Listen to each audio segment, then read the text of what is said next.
Good day. How are we doing? This is chapter 4 in the Turbine Pilot's Flight Manual. Deals with basic aircraft power systems. And as you can see here, when I touch on this is the electronic book. Some of you have it, some of you don't. You can use the regular textbook hard copy if you want. But this is the T question. What's the question here? All the power for the aircraft ultimately comes from one source, and that's the engines. Okay? The other ones are derivatives from the engine power. As we look down here on the second T question, the mechanical, electrical, hydraulic, and pneumatic systems all get their power from the engines. Now, we need to know how the engines develop the power. Like through the electrical system, we know that they're the generators. The hydraulic system has hydraulic pumps. Pneumatic has the bleed air coming off of the compressor section of the turbine engines. So let's go down, and why do we need to really study these various systems? One purpose of such an arrangement is to impact what happens in the event of various types of failures. If electrical power is lost, which way will various valves and switches fail?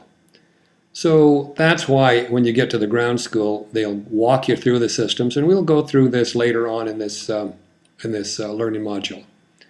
What happens when a bus fails? We'll talk about buses, electrical buses. What happens when this bus fails? It de-energizes a number of aircraft systems, and so you have to be able to either get power from another section to re-energize that bus, or you have to deal for the rest of the flight without those electrical units that are powered by that failed bus. Okay, let's go to the next page, or the next column. By understanding conceptually the logical operating sequence of each system and the function of its major components, a pilot can troubleshoot and solve many problems that occur in flight. Okay, that's fairly straightforward. Talking about the diagrams present the normal flow of power through each system and what happens to the flow when various problems occur. A sharp pilot understands how faults are contained and power is redistributed under various failure scenarios. Okay, so let's go down to page 42.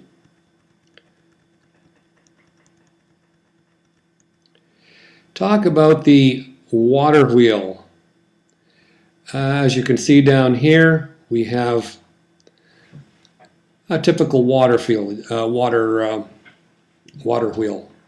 We have a reservoir, we have a drop where you increase the pressure on the water as it comes down, and it flows through here, turning the water wheel, which in turn powers a gizmo. He calls them a gizmo powered by the water wheel.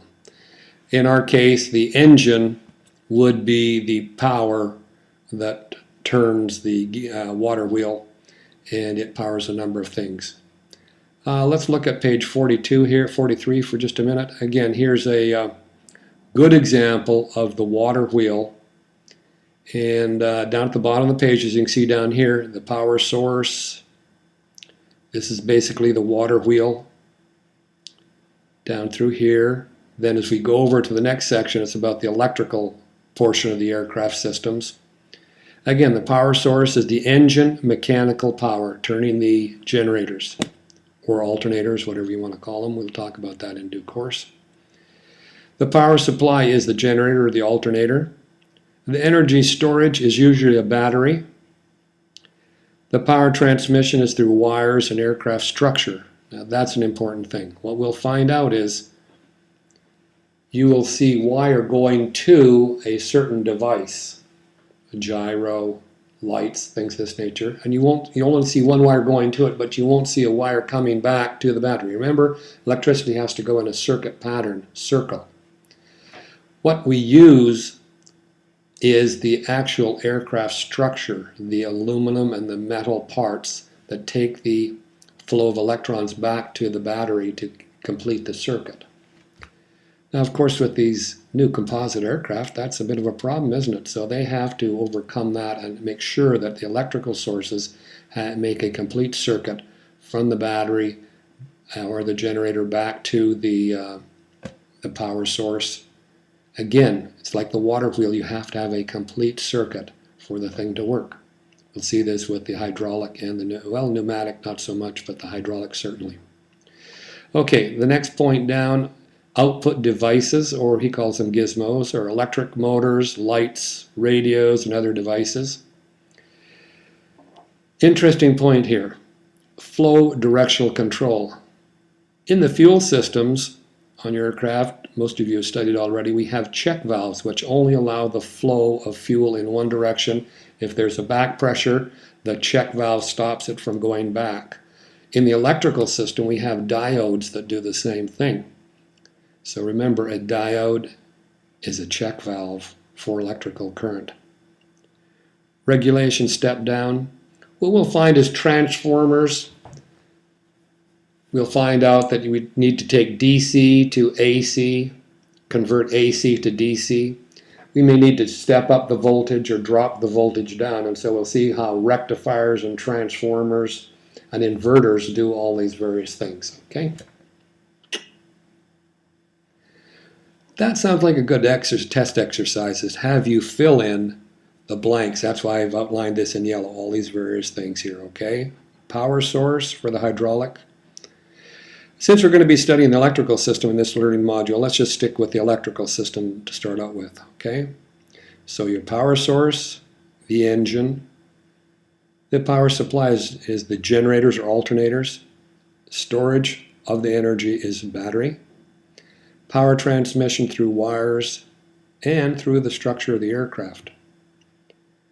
Output gizmos, radios, electrical, lights, other things like that. Check valve are the diodes. And the regulation, a step up and step down of what we need to do with the current is through the transformers, inverters, rectifiers, and we'll talk about that in due course. Okay, let's get into the electrical power systems on page 44. Okay, up on the rather upper right-hand corner, let's look at the, as we talked about, electricity has to run in a circle. It has to form a complete circuit. If it doesn't complete that circuit, it gets short-circuited or it gets cut off, interrupted. Okay, so it's important that it goes in a complete circuit at all times. Now, as we see on the diagrams underneath us, we have the generator powering electrical device here. We have a generator. Let's look at some of the items we have here. GCU, Generator Control Unit. Here we have just a straight toggle off-on switch, okay? Everybody see that right there? Generator control unit, toggle off-on switch. Then we have a battery. Then it's important that you know this over here. This is the ground. Now it says ground right there, but what it means is when the circuit, the electricity is generated by the generator, goes to the GCU. We notice we have a diode here. We have a circuit breaker right there, and then we have a gizmo. What it doesn't show you is that the circuit is completed after it goes through the gizmo, and it shows it's going to ground. This is like a connection. The ground is connected there through the metal structure of the aircraft. So understand how that, when you see this ground here, that means it is a complete circuit. It is a going through the aircraft system, the structure, I should say, back to the ground. So everything is connected. Once you throw those switches so that it completes the electrical path, goes through there, through to ground, and then back around to the battery or the power source and completes the circuit. That's really important to understand. As we see in the next diagram down, it says the battery powering electrical devices. Say for some reason you have the generator goes out of service with you. Then the battery is the only thing that's powering the gizmo. Now remember, legally you're required to have 30 minutes of battery power in case of a total failure from the generating system. As we'll see as we talk about later on in this unit, that means that your battery should be completely charged, in good shape, which never happens really. So that 30 minutes, if you have an electrical problem with a generator and you only have one generator, you better get on the ground rather quickly, particularly if you're flying a single engine aircraft with only one generator, okay? Don't wait 30 minutes. Get down and get on the ground. So let's go down to the final one, the generator charging the battery. Down here, we have the generator going through the GCU up into the battery. What we'll find is that in order to charge the battery, it needs to have an excess of current going into the battery than what the battery is normally used for, is used to. In the King Air that I flew, the general charging system, the electrical system, was a 28 volt system, and it had a 24 volt battery. So it meant that when the system was operating to charge the battery, we were getting 28 volts into a 24 volt battery, which meant that the battery could be charged to 100%. If we'd have a 28 volt battery with a 28 volt system, a lot of times it would not top off the battery up to 100%. So that's an important thing that will be discussed later also. Now let's go over to the next page, page 45. 46, got a little finger problem here. Come on, let's go. There we go, 45.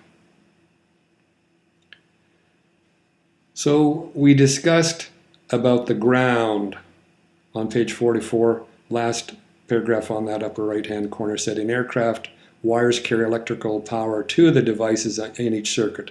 The return of electricity to complete each circuit is normally through the aircraft's metal structure, otherwise known as ground. So that's really an important part of these things to understand how the ground system works in aircraft electrical systems. I'm reading from the next paragraph down here. It says every electrical system is composed of one or more circuits containing power sources, generators, battery, components powered by each circuit, the gizmos, control devices such as, we'll find out, circuit breakers, Hall effect devices, slow blowing fuses, or fuses, or what's the other thing? It slips my mind right at the present time. And we have circuit protection devices, like the GCU is a circuit protection device, protects the circuitry of the generator. Okay, next paragraph down, it talks about the electrical power sources, the generator, in yellow here. In electrical terms, the generator output is the electrical pressure or voltage.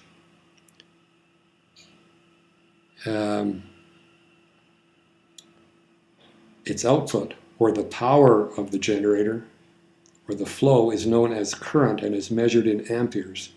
So your voltage is measured in volts, and your current, or the amount of power you're putting out, is measured in amps. It's amps which fries the system. Remember that. Voltage, you can take a lot of volts. You touch, I think they say it takes half an amp through your body could stop your heart from beating. So you have to be careful of amps, not volts. Remember the guy puts his hand on the high voltage thing and his hair all stands up? He's got 20,000 volts going through him, but probably a milliamp. But once you crank up the load or the amperage, that's when you start getting problems. In fact, let's just talk about that for one moment. AC and DC. Big airplanes, we'll find out, have AC in them as a rule. An aircraft, a big 747, has got lots of distance between the generators out on the engines and the electrical components through the system, hundreds of feet. To do this all by direct current would take tremendously large copper cables or aluminum cables to transmit the required amperage to power the systems in the aircraft. So that's why they use AC, or alternating current. You can transmit alternating current over much larger distances with less power loss than you can DC. Now in our small aircraft you use DC because the distances aren't that large, and so if you see the copper cable going from the battery to the starter, it is a very large, like a 20 gauge, no, 20 gauge, like a 5 gauge wire that can really handle a lot of current.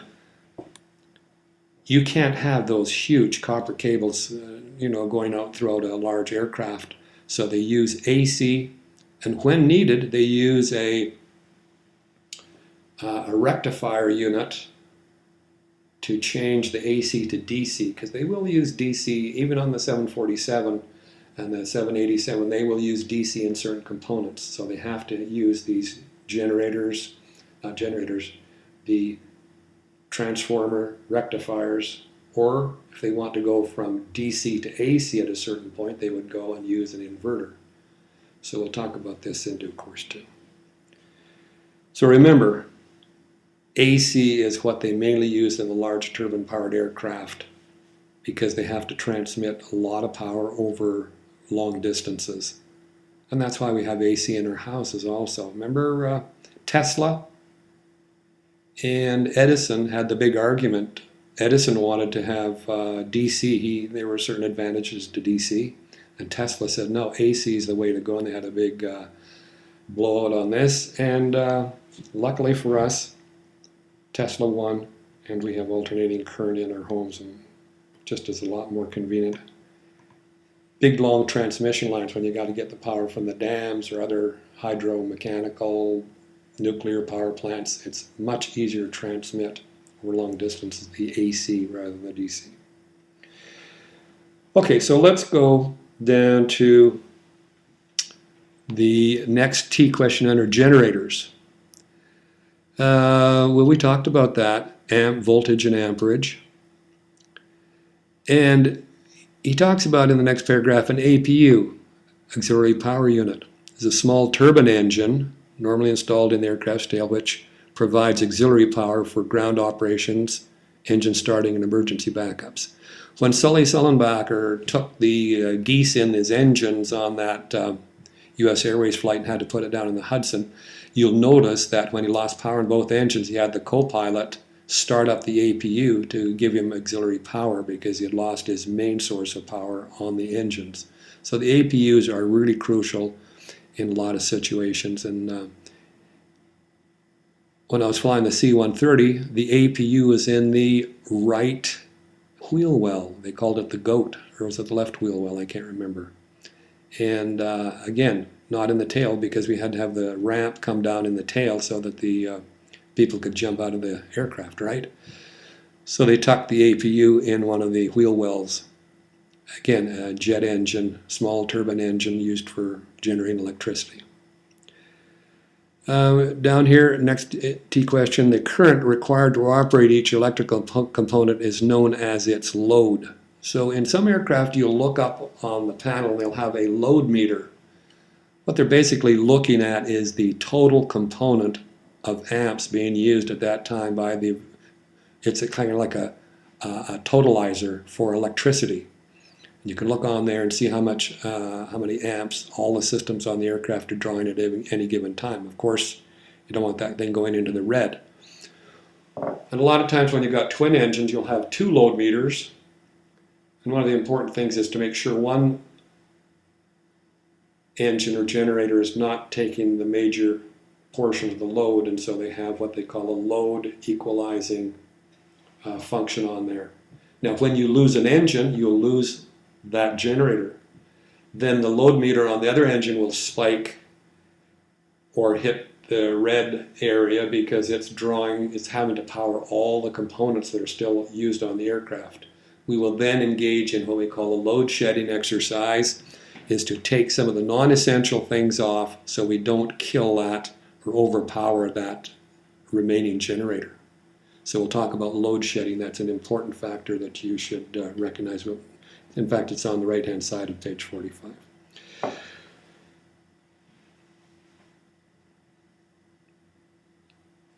Down at the bottom of the page, let's say a circuit has six gizmos on it, each rated at 5 amps.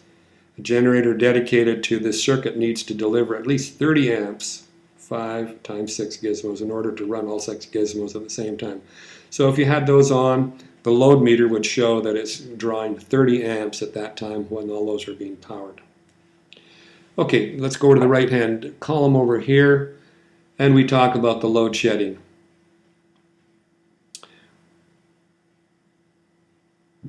In other words, when we lose some of our part of our generating capacity, we have to take some of those gizmos offline. And so this is called the load shedding exercise that you'd go through. Your emergency checklist would have some of those things on it, tell you what to do, what to get offline. Let's go to the next T question. A few words he talks about in order regarding generator terminology. On cars and light airplanes, the term generator has come to imply a device that generates direct current, or DC, while alternator means alternating current. However, in turbine aircraft, you'll usually hear such devices referred to as DC generators or AC generators. So that's an important factor in the aviation industry, AC generators. Most modern aircraft are electrically powered by AC generators, in the next paragraph down there, as we talked about. Why is that? That's a good test question. Why are large aircraft powered by AC generators? It's because to power the aircraft by DC generation would take huge aluminum or copper cables, and the weight to do that, to distribute throughout the aircraft, would just be outrageous, and so that's why they've gone to AC. Good test question. Goes down to the next paragraph, and he talks about starter generators. Now, those of you who have taken my turbine engine class realize that on particularly light aircraft, light turbine aircraft, your executive jets, turboprops, the starter, after the start function has taken place, turns into a generator. Again, it's a magnet moving through a coil field created by the starter generator, and if it's putting electricity into the unit to rotate it, it's called a starter. Spins up the engine, and once the engine gets going, then it starts powering the motor, the starter motor, and you switch the field in it, and it becomes a generator or power supply for the aircraft. So it's a cool thing. Unfortunately, they're very expensive, as we talked about on the King Air. The PT6 starter generator is worth $50,000, the size of a grapefruit can. Let's go to page 46.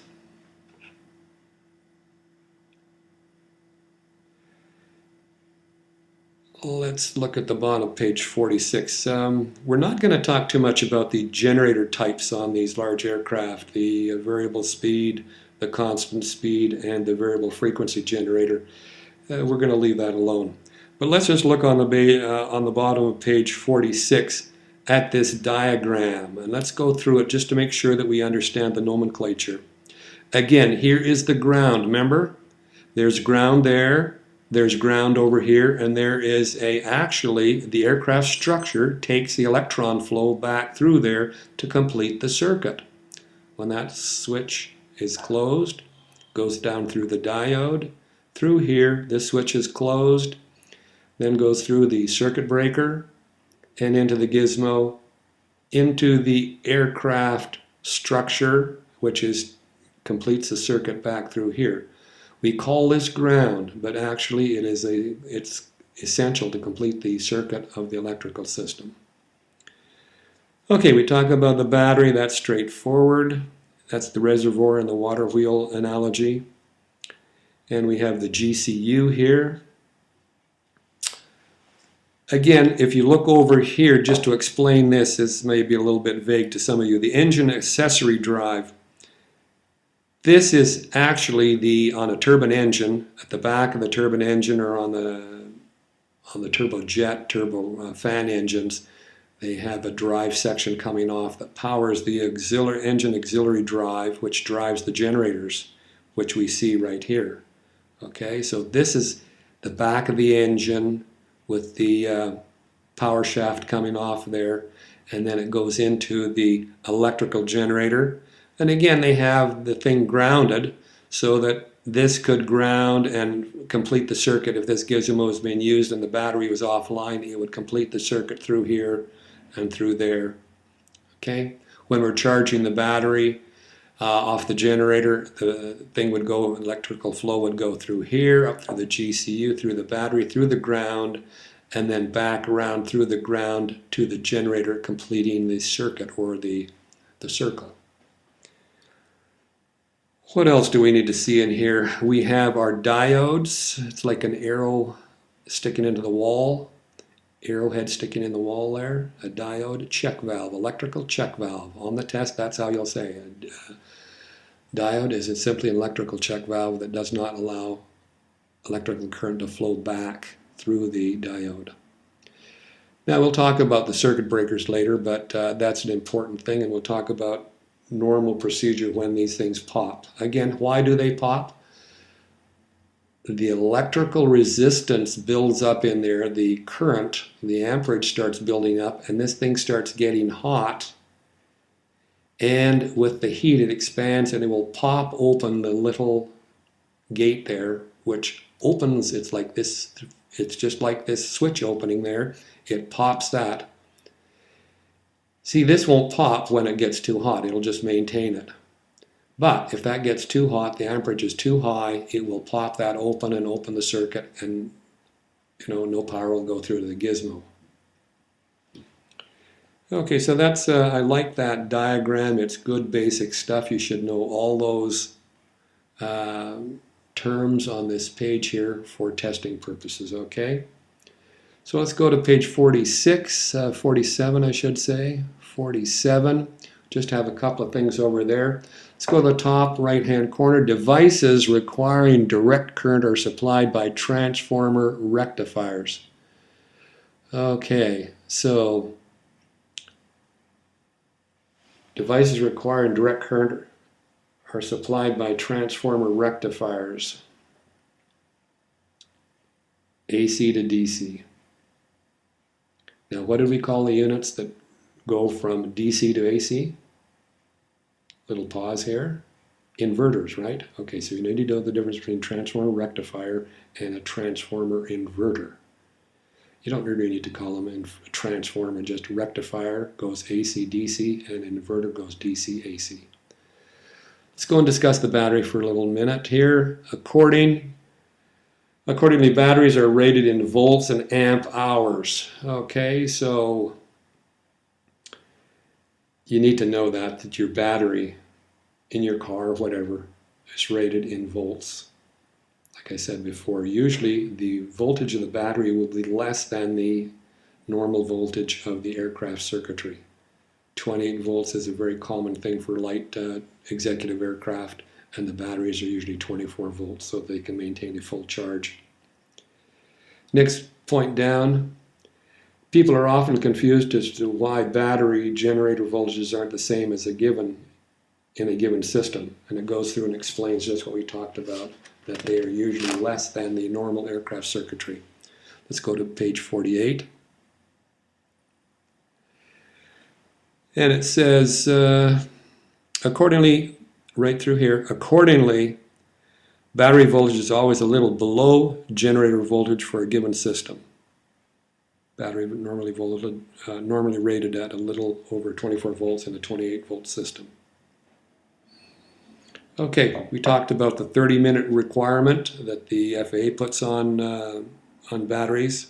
30 available minutes of operation under battery power is required by the regulations. Like we talked about before, that assumes you have a brand new battery, it's 100% charged. Again, don't play with that, get on the ground. You don't want to have to do a dark landing at night with no power. Will your engine continue to run? Yes, the ignition systems, particularly in a turbine aircraft, are once you light the fires, they don't go out. You don't need the igniters or different things like that, electrical things. It is That's a complete unit into itself, and it'll continue. Same with your aircraft. The magnetos don't need battery or any other power. They will continue. So you can fly that aircraft at night, but if you don't have any electrical lights or things like that, it's pretty scary. So get on the ground rather than sit there and wait for your 30 minutes to transpire. Bottom paragraph, a battery acts like a shock absorber in a circuit. Again, this can absorb surges or spikes in electrical circuitry, and it's a good thing to have in the electrical circuitry is that battery. Again, it's like a surge protector. If you get a spike, the battery can take that without frying some of the other components. Next point down, batteries, or I should say generators effectively power everything in flight with the battery acting only as a reservoir and a shock absorber. So in flight with everything operating, the generators supply all the power, and that's why the generator has that ground effect right beside it, so it can complete the circuit with the gizmos. Battery-powered engine starts down at the bottom of that page. Let's talk about that for a minute. Really important. When you have one of those starter generators, you need to know that for about 1/2 to 3/4 of a second, the initial drawdown on the electrical circuit is about 2,000 amps. In other words, when we used to use a GPU, ground power unit, to start up the aircraft, we'd be in a location, the signature, one of the other FBOs, and the guy would say, how many amps do you want? We'd say, we want 3,000 amps because we need it just to initially turn the system. But it's only for a few seconds, or less than a few seconds, but it's a large load. So if you don't have a GPU and you've got to do a battery start, it requires a very healthy battery. And if you want to get the proper RPM on the turbine engine so that you don't get a hot start, you have to make sure that your battery is up to a certain level. And that's why before you attempt the start, you check the load meters to make sure that the battery is at a certain voltage and certain amperage.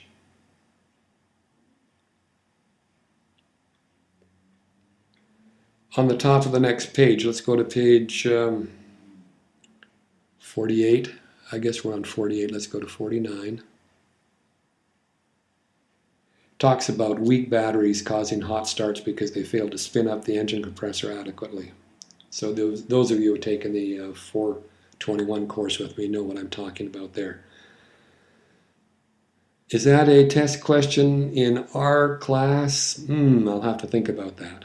It's a great question for 421, maybe not for 320. Okay, let's look at NiCad versus lead-acid batteries.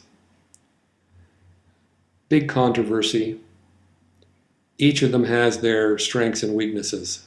Right off the bat, lead-acid costs a lot less than NiCad batteries, okay? So there's a big factor right there. When we were flying the King Air, we had lead-acid batteries because it's just cheaper, and we were at usually places where we could use a GPU for our starts, and so it wasn't a big deal.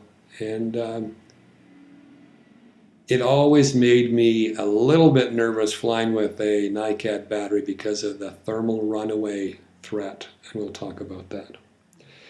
Anyway, let's go down the paragraph here and just read. NiCads are much more expensive than lead-acid batteries. However, there are three positive things that they have here. Number one, they put out sustained voltage over a longer period of time. In fact, let's look at the diagrams over here. Here's a lead NiCad battery. It will put out a consistently high load or amp range. It dies pretty quickly, but it will sustain that over a longer period of time. That's a big factor. As you see with the lead-acid battery, it drops off pretty much right from the get-go. But again, if you have a GPU, you can get away with that. But again, if you have to use your 30 minutes, the lead-acid battery may give you a little bit of a problem, whereas the NiCad may give you sustained power for that good 30 minutes. Okay, so number one over here was They have the NiCads sustain a voltage over a longer period of time than the lead acid. Number two, the NiCad batteries recover rather quickly from heavy usage. In other words, they take a charge and get back up to peak pretty quickly, whereas the lead acid take a lot longer after starting. I noticed that on the King Air, that the battery charge light would remain on quite a bit after we had taken off. And with the lead acid, it would be with the NiCad, it would be less so.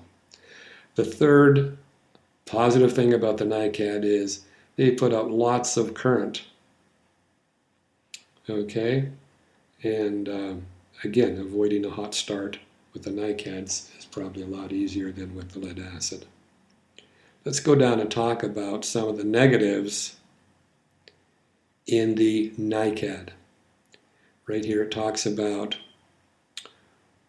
the one big problem is it has a, not big problem, it's not a safety problem, it's a kind of serviceability problem, and it's called the memory problem. And let's just read there.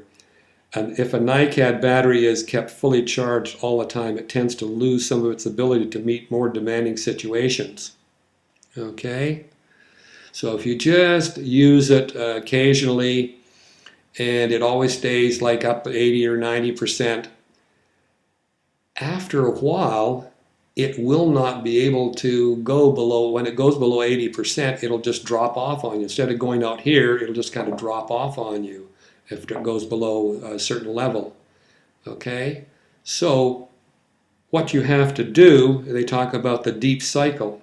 So occasionally, what you want to do is really exercise the NiCad battery. In other words, use it for a number of battery starts so that you really take down the charge in the battery and then charge it back up again. But even after a while, it will develop a certain memory that will limit its use. And so what you have to do is then down here, we talk about the deep cycle. Deep cycle, this refers to the process of fully, and they usually do this on the test inside the hangar. They take the battery out and they totally discharge it down to zero, and then they trickle charge it back up to 100%. And that's what they call deep cycling a NiCad battery to get it back up to shape in good operating condition. Okay, here's the dangerous thing about the NiCads that makes me shy away from them. Finally, the NiCads are sometimes subject to thermal runaways, or sometimes called runaway battery. Thermal runaway occurs when excessive current is drawn from and then replaced to the battery. So, remember I told you, use the battery to the NiCad to start so that you don't develop just a shallow memory on the battery. But the problem is, and who knows when this occurs, nobody really is able to predict it too well. You draw the battery down and then you quickly recharge it back up, and sometimes as you're charging it, you're putting lots of amps back into the battery. The battery will start to overheat and begin to self-destruct, and unless attended to early, overheating sometimes cannot be stopped until the battery is completely physically destroyed. So that's why they call it thermal runaway. I remember this happened once on a NiCad battery with me, and I saw we had a temperature situation. It had some kind of a temperature reading. We saw the temperatures were getting excessive, so I immediately shut off the generator to the battery. And sure enough, it took time to cool down and get back in line. But again, if you didn't have your eyes on that,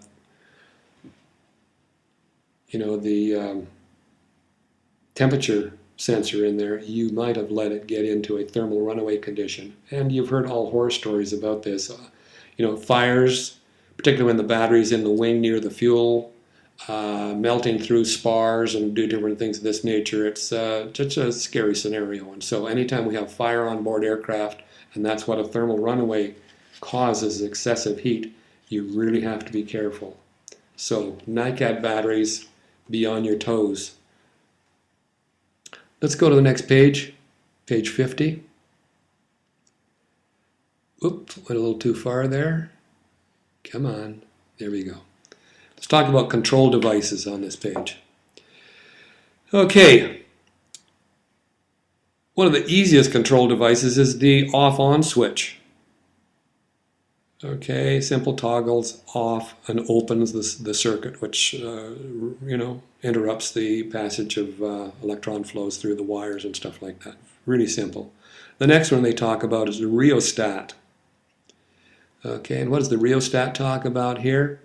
Rheostat is just electrical flow to variable devices such as instrument lights, things of that nature. You want to dim the lights, you can tell that a rheostat is used to absorb some of the power and reduce the power to the lights. Remote mechanical switches are used for such purposes as limit switches. Next point down there, limit switches, which are used to turn off flap motors when flaps are fully retracted or extended, and also squat switches. Remember, weight on wheels. When the aircraft touches down and the aircraft depresses the oleos, a lot of times you have a switch on there that will say, hey, the aircraft weight is now on the wheels. And some of the devices that are used, like our spoiler system on the aircraft, landing spoilers are activated, can only be activated when the weight on wheels or the squat switch is activated. Also, thrust reversers a lot of times are not able to be activated in flight. You have to have the squat switch activated for them to deploy. Next paragraph down talks about relays and solenoids. Now, when you start your 172, remember I told you there's this big huge cable going up to the starter, and to activate that you have a relay going from the battery that closes the circuit to the starter. So when you turn the switch to activate the starter, you're actually energizing a low voltage circuit that closes a relay, and that relay completes the circuit from the battery to the starter, and the engine spins up. When you release the starter switch, the relay opens and there's no more electrical power going to the starter. Solenoids are the same thing.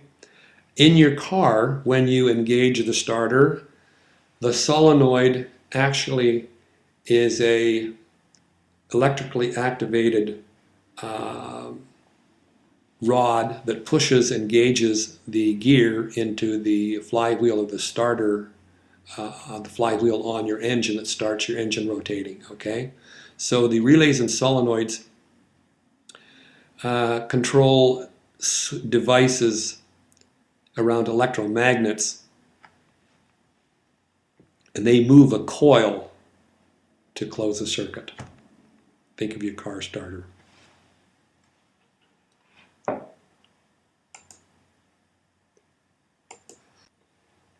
Sorry, I had a little coughing spasm there.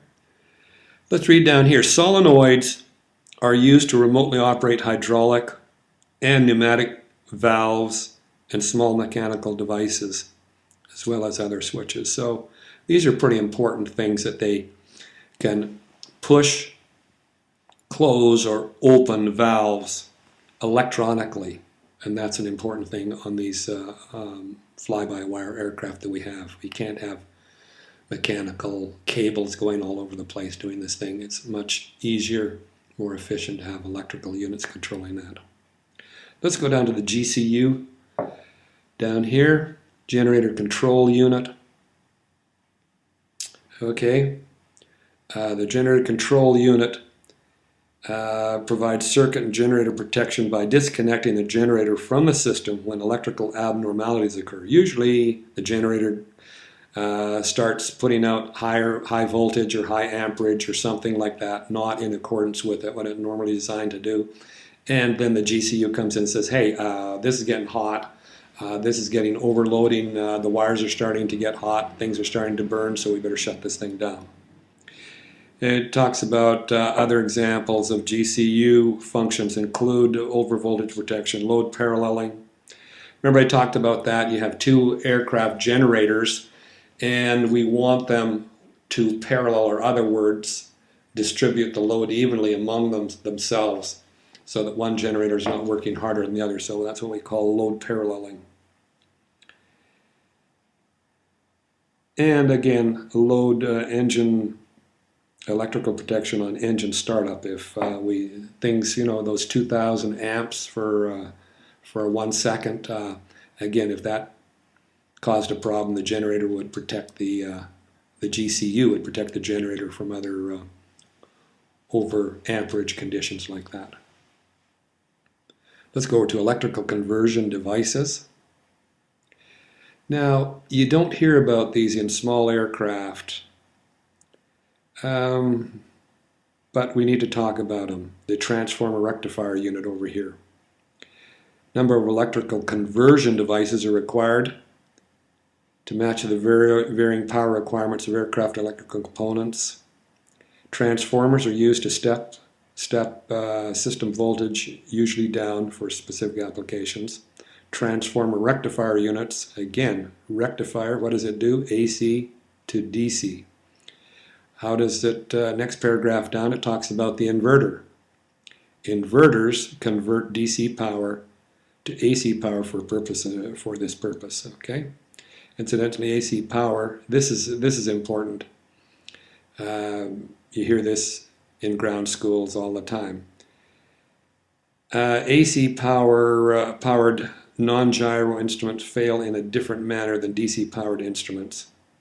The old saying is that AC lies, DC dies. What it really means is while a DC meter goes to 0 when it's down depowered, the AC needle freezes right where it was when the power was lost. Important factor, particularly on your engine instruments.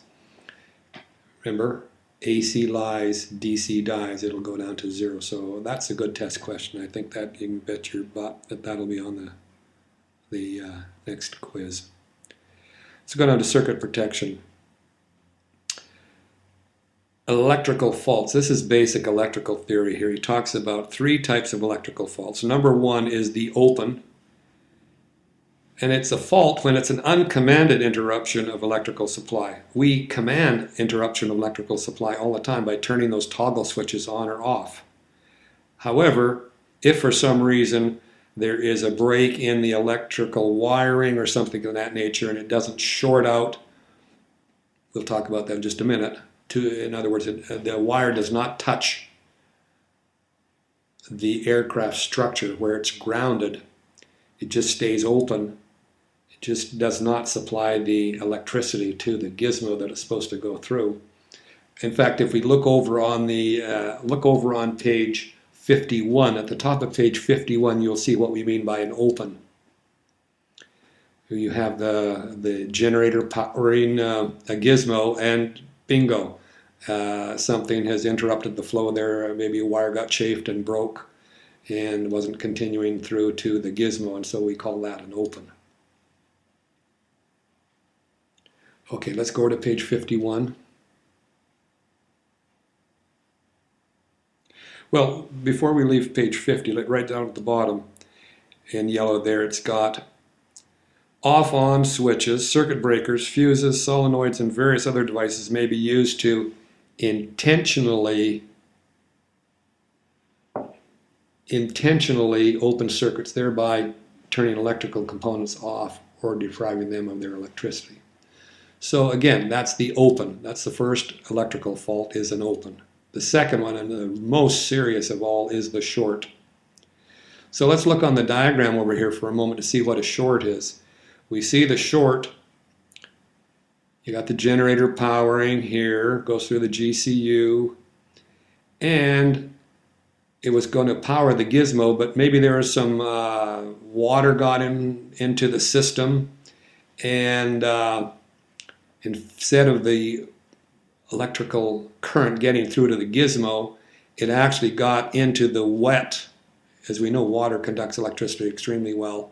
Got into there and went through the aircraft system, through the ground, back to the battery, and created a short system. Now here's where the fault really lies.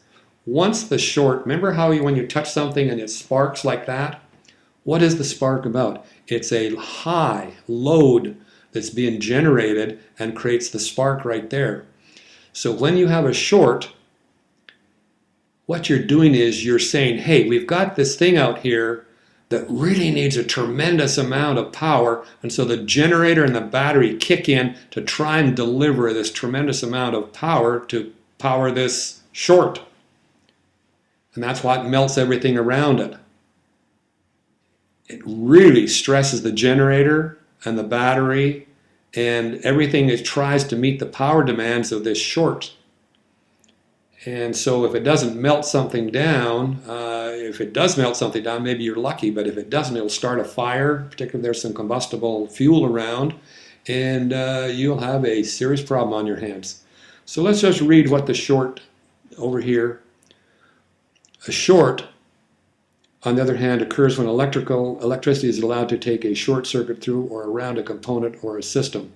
The flow of electricity goes directly to ground or to the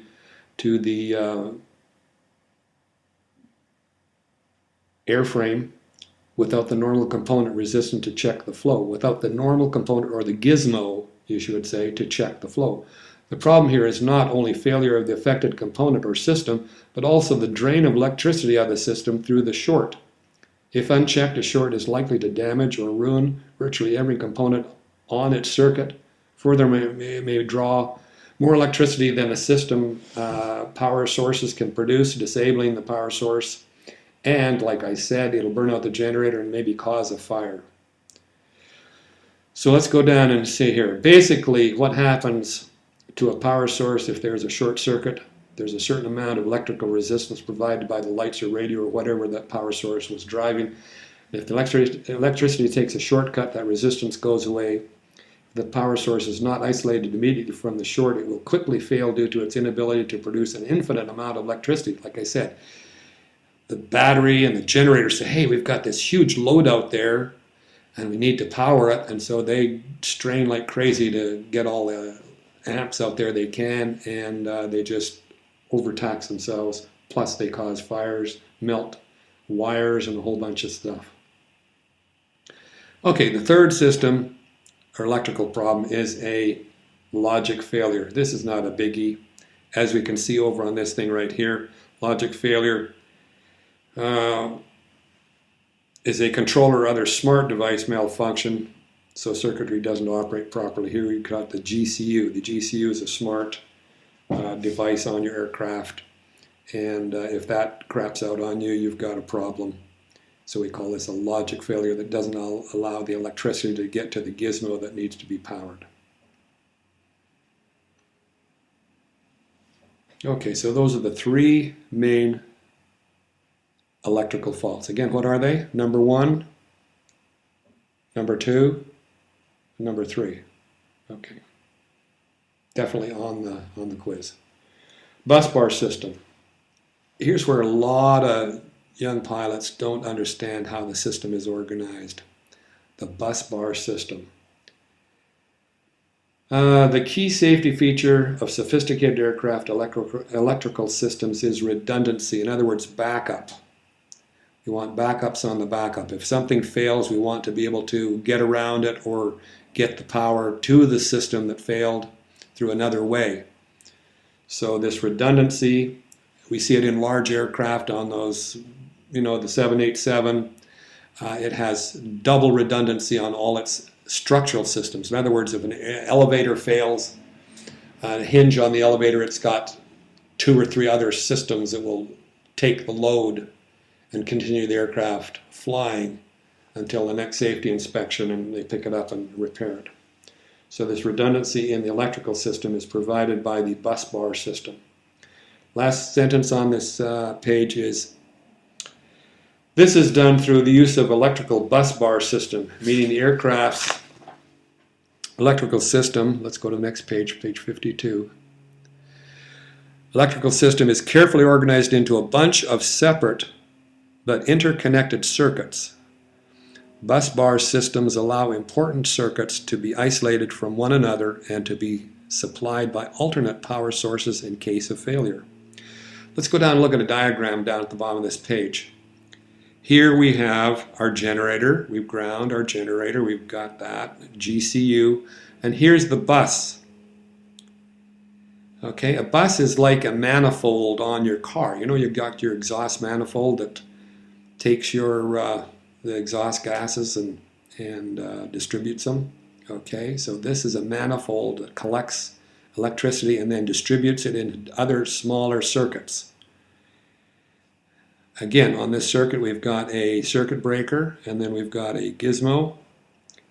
Again, we've got 4 gizmos on this, all operating off this one bus, all protected by circuit breakers. Okay. Then we've got a diode going through here and it goes to bus number 2. Now as you can see, if there's a failure here through the generator, we can power this bus by the battery. Can we power this bus by the battery? Yes, we could if we close that circuit. So do you see the redundancy in the system here? You can power it by closing that. If the generator went offline, we could close that and power that off the battery, and we could close that and power that off the battery. And so, again, the redundancy we're talking about. Again, we have other circuits coming off here. Take various gizmos. Let's read what it says at the bottom of this paragraph. An aircraft electrical system supplies power to a variety of electrical buses, each of which acts as a manifold to supply various electrical components. Since each is separately powered, malfunctioning buses can be isolated from the rest of the electrical system, thereby protecting the system. Even if components on a failed bus are unusable, backup components powered by another bus can keep operating. Redundant systems are always powered by different electrical buses for this reason. Okay, let's go over here. I thought we should just... he gives a good example of how, like, the pilot's windshield may be powered by this bus down here, but the co-pilot's windshield is powered by this bus here. So if this bus fails, you can always do the co-pilot can do the landing because this bus can be powered by the battery if this one failed totally on us, and vice versa. If this one failed and the co-pilot's windscreen was not cleared of ice, in a situation, the captain's windshield would be cleared because it would be on this bus over here. So he talks about that up in here. Good little read if you want to. Items like built-in fire extinguisher and emergency lights are usually powered off a hot battery bus. That's a good test question. What's a hot battery bus? These are components that are always powered even when no generator power or battery, well, not battery, but no generator power is available and all switches are turned off. On the King Air, we had a number of hot battery buses, like the fire extinguisher situation on the engines was wired into the hot battery bus. And also, the lights on the rear stair were powered there. So you shut off all the electricity, but you got to get the passengers off the airplane. And so the little light on the stairway was wired into the hot battery bus. Everything was shut down. Generators were all turned off, all that thing. And the normal battery components were shut off. But there's what we call a hot battery bus is on 24 hours a day. And if we left that little stairway light on overnight, it would drain the electricity out of our battery. So when we came out the next morning and it was below a certain voltage, we'd say, which dummy left the rear stairway light on because it was draining the battery because it was on the hot battery bus, okay? Good test question, I think. Let's go to page 53. Okay, most aircraft systems are set up so that the battery buses can be powered by the generators should the batteries fail in flight. Should the battery fail in flight. Some generator buses can also be selectively powered by the battery, but not for very long. As we know, the electrical demands are too high on that. Let's just leap across here for a minute. These kind of go together. Bus ties. I remember when I went on a ground school on the BAE, the British Aerospace Jetstream aircraft, the 31. The British guys kept talking about bus ties. And I wasn't really familiar with them at the time, but certainly everybody needs to know about this. And what is a bus tie? They're switches or relays used to connect or disconnect buses from one another. They serve to isolate failed buses from working ones and may be manually or automatically actuated, depending on the specific aircraft installation.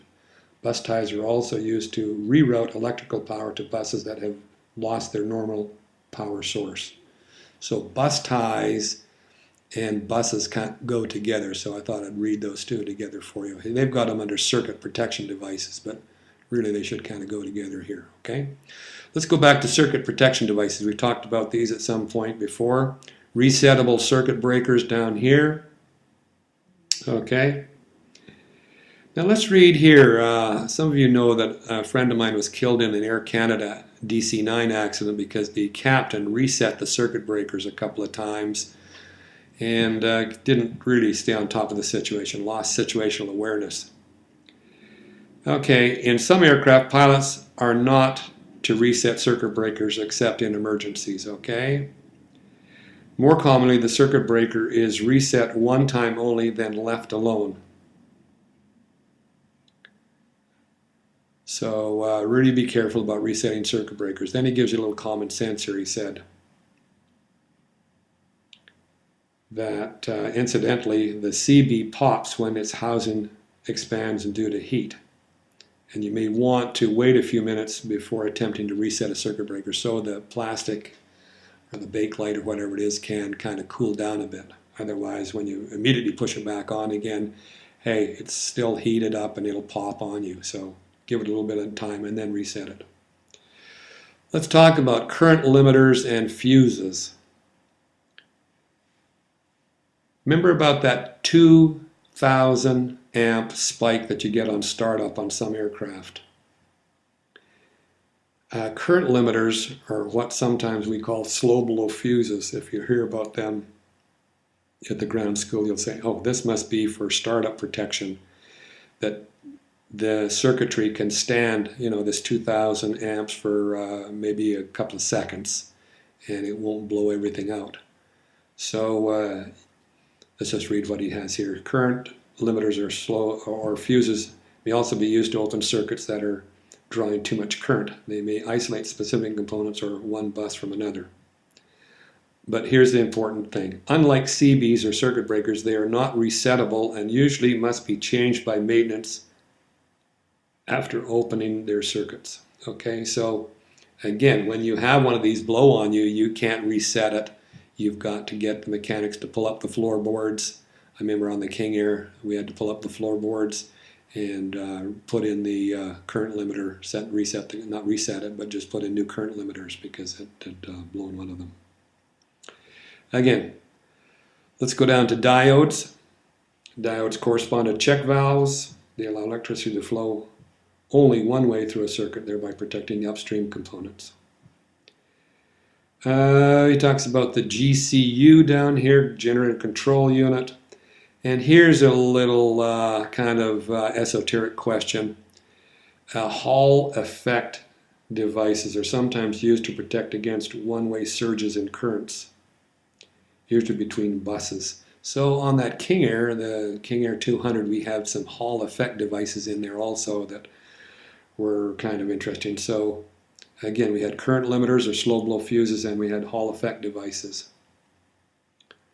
Is that a test question, Hall effect device? Yeah, what's a Hall effect device? You'd tell me, well, a Hall effect device is used to protect against one-way surges in usually between buses. I think we'll hold it off there for the moment. We'll pick it up in just a minute.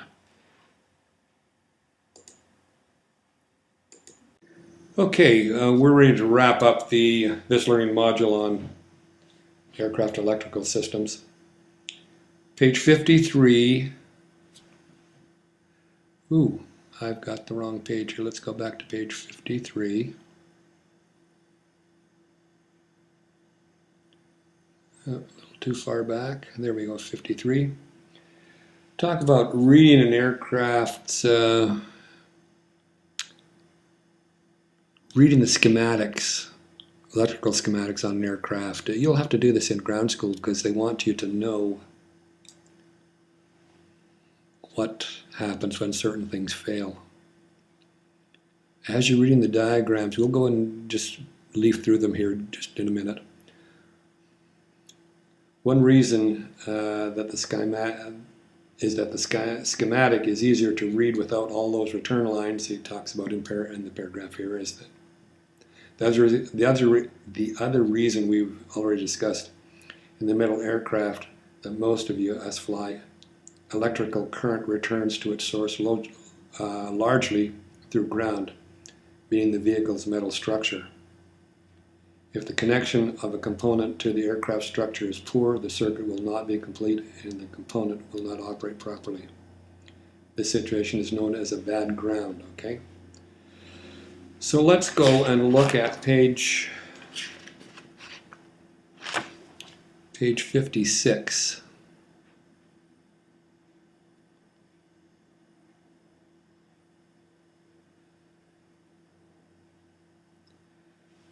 This is a good overview of the aircraft schematic. As we start up here, and this is important, always start at the power source and follow the flow of electricity through the system. What are the two power sources for us? Number one, generators, and number two, battery, okay? So in this particular situation, we look at the backup battery and we look at the generators up here, okay? So we see he's got an APU generator, which we love. A friend of mine he got upgraded to a larger aircraft that had an APU on board, and he said, that's so much nicer. You're sitting on the ground, and in the summertime you can turn on the APU and it will power the cooling system for the aircraft, or in the winter it will power the heat, so you can sit out on the ramp if you want to by yourself, self-contained, and read a book, and the APU will keep the aircraft toasty and warm or cool in the summer. So these APUs are really a good thing if you have one on your aircraft. So we have a right generator here, we've got the GCU, we have our right bus generator. Now this is an interesting point. See, we've got a center bus and we've got the right generator bus. This is the Hall effect device that we talked about, which connects usually two buses like this. They don't call it a Hall effect device, but that's basically what it is. He calls it a bus breaker. But a lot of times you'll see it called the Hall effect device right there. Down here you have the transformer rectifier unit. Again, what does that do? Converts the AC power to DC. So at this point in time, obviously, for some reason they want to convert AC to DC to power something. So we had the step-down transformer going from there. And we have our open switch over here. Again, the power going through down here. Secondary bus. This is a bus tie. We call that a bus tie. Now you can say, what's the difference between this? Weren't these a bus tie? Yeah, these were kind of a bus tie here, but these were kind of the main buses up here, and there's where you usually have your Hall effect device. And down here you just call them bus ties. Then you have your backup battery down here. Again, we've got a nice little diode there, haven't we? And we've got another diode over here. Again, so again, this cannot, current can't go back up through there, cause problems. Diode here. So again, when they lose power coming down here, this it'll be difficult to power this thing. So we've got again, a DC battery bus down here. And then we want to step it back up to AC, so they put a DC converter, I should say inverter, to give us power up to electrical AC power down here for this bus for whatever purpose they needed it for. And then we've got a step-down transformer down here. So they're showing us all various permutations of what we can have in electrical circuits in the aircraft. Step-down, step-up transformers, inverters, rectifiers, AC to DC up in through here, transformer rectifier unit. So this is a good overview. Maybe I should have you fill in that on our quiz also. What do you think? That might be a good exercise. Okay. Then as we go through the, let's go to page 57. Again, he just shows you with all electrical systems fully powered with both left generator and right generator. Again, on the previous page, we just segmented it down here. We showed you the right side of the aircraft makeup, and we have the same thing on the left side. And we have some main bus ties in here, as you can see. We can, if the generator went out, we could tie in some of these buses through here. And so let's go to page 58. 58 again, he's showing you here an electrical system with the battery power on only. And of course, we can't power anything up. We got diodes coming down through here protecting that. So with the battery on, all we can do is power up these systems down here.